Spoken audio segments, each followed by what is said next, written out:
હું ધોરણ 4માં અભ્યાસ કરું છું. મારી શાળાનું નામ શ્રી અલવ પ્રાથમિક શાળા છે. હું આજે તમને એક સરસ વાર્તા સંભળાવીશ. એક નદી હતી. નદી કિનારે એક ઝાડ હતું.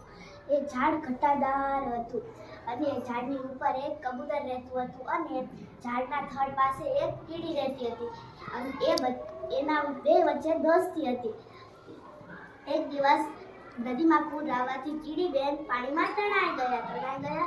તે કબૂતરે જોયું અને તેને તરત જ પાંદડું ફેંકી અને કીડી પાસે નાખ્યું. કીડી તરત જ તેના પર ચડી ગઈ અને તેનો જીવ બચી ગયો. પછી થોડા દિવસો બાદ એક શિકારી આવી અને તેને કબૂતરને મારવાની યોજના બનાવતો હતો.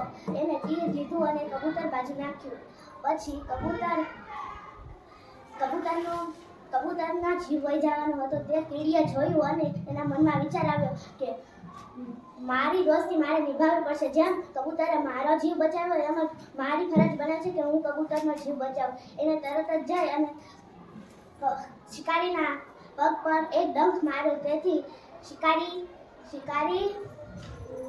શિકારીના પગમાં વાગવાથી તેને તીરનો નિશાનો ચૂકી ગયો અને કબૂતરનો જીવ બચી ગયો. એટલે સાચી દોસ્તી એ જ છે જે નિભાવે છે. રંગરૂપથી નહીં પણ દિલથી દોસ્તી નિભાવી જાય છે.